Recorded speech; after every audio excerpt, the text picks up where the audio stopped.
Oi gente, tudo bom? Aqui quem está falando é o professor Daniel de Química e hoje a gente vai falar sobre fatores que alteram a velocidade da nossa reação, beleza? Vamos nessa. Olha só, quando a gente está falando de pressão e volume, são os dois primeiros fatores que a gente vai ver e eles são válidos apenas para sistemas gasosos. A gente lembrar lá nas nossas aulas de gases, a gente vai ver que quando eu altero a minha pressão, eu altero também o meu volume. Se eu aumentar a minha pressão, eu diminuo o meu volume. Se eu diminuir a minha pressão, eu aumento o meu volume. O que vai acontecer? Quando a gente está falando de velocidade, a gente está falando de choques entre essas moléculas. Então, se eu tenho uma pressão maior, eu tenho que os meus choques são menores. Por quê? Porque o meu volume é menor, então o espaço que as minhas moléculas têm que percorrer para poder se chocar, ela vai ser menor também. Então a gente aumenta a pressão, a gente aumenta a velocidade. Se a gente diminui a pressão, a gente diminui a velocidade. Se a gente aumenta o volume, a gente diminui a pressão. Se a gente diminui a pressão, a gente diminui a velocidade. Lembre-se disso. Então o aumento da minha pressão, ela vai indicar um aumento da minha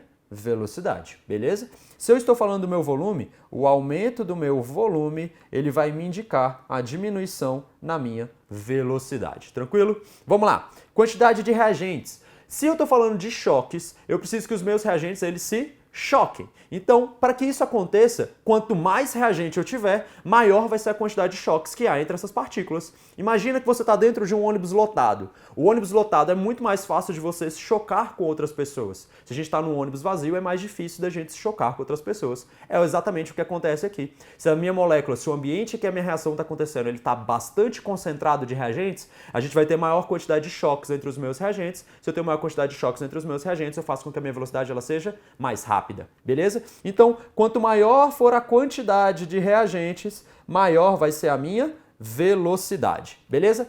Estado físico da minha matéria. O estado físico da minha matéria está diretamente ligado com a agitação das minhas moléculas. Estado sólido a gente tem uma menor agitação, estado líquido a gente tem a agitação intermediária e estado sólido, estado gasoso a gente tem uma maior agitação, beleza? O que isso vai influenciar? Se as minhas moléculas elas estão pouco agitadas, isso significa que elas têm pouca energia cinética, elas têm pouco movimento e isso vai fazer com que elas tenham poucos choques. Se a gente começa a aumentar a nossa velocidade, a gente começa a aumentar a nossa energia cinética. Se a gente começa a aumentar a nossa energia cinética, a gente está aumentando a quantidade de choques que podem haver. Por isso que no meu estado gasoso, eu vou ter muito mais velocidade do que no meu estado sólido. No meu estado gasoso, eu tenho moléculas dispersas e se movimentando aleatoriamente, beleza? Com energia cinética bastante elevada. Isso faz com que eu tenha maior quantidade de choques. É mais fácil também eu conseguir atingir a minha energia de ativação necessária para que a minha reação aconteça. Beleza?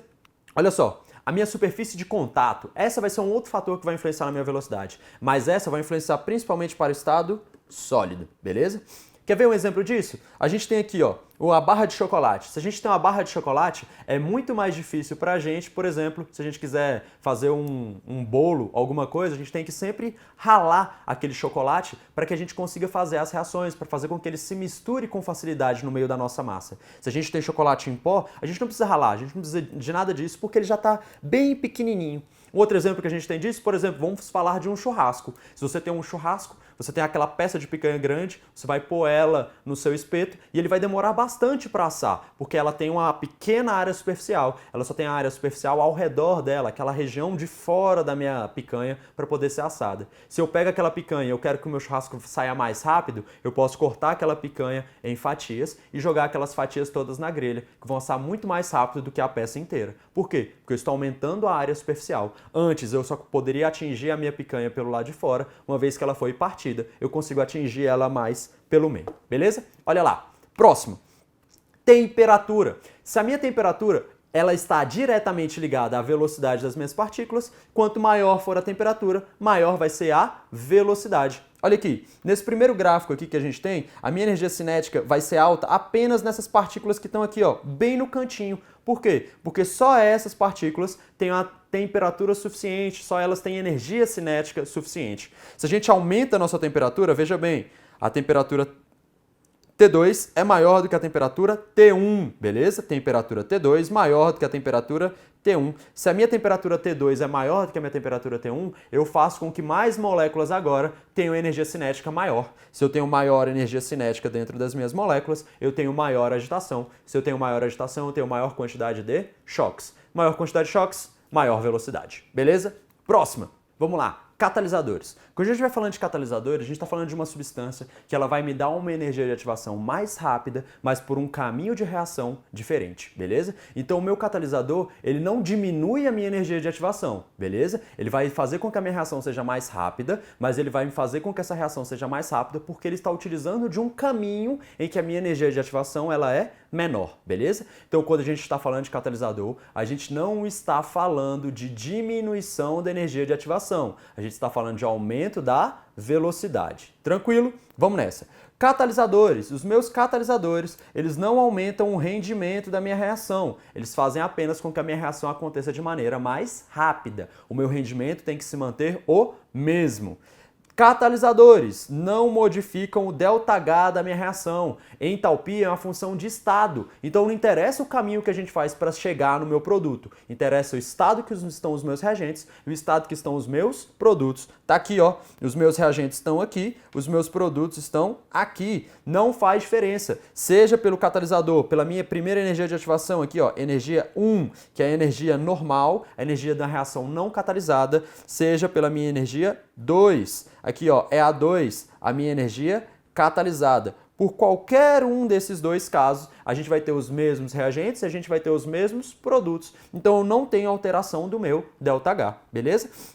Os meus catalisadores, eles podem alterar tanto a reação direta quanto a reação indireta. Como assim? A reação inversa. Se a minha reação ela tem um equilíbrio químico, ela vai para um lado da seta. Se a gente tem A mais B, se a gente tem A mais B formando C, e isso aqui está dentro de um equilíbrio químico, o meu catalisador ele vai alterar tanto na minha velocidade direta quanto na minha velocidade indireta, beleza? Então, o meu catalisador ele vai alterar nos dois sentidos da minha reação, não apenas em um. Os meus catalisadores eles não são consumidos. Como assim? Os meus catalisadores eles não participam, eles não são consumidos da minha reação. Se eles entram dentro da minha reação, eles têm que sair de dentro da minha reação. Daniel, o meu catalisador pode participar da minha reação? Sim, ele pode participar da sua reação. Só que uma vez que ele participou da sua reação, ele tem que passar por um processo que a gente chama de regeneração. Ou seja, o meu catalisador ele tem que ser reconstituído, ele tem que ser regenerado, beleza?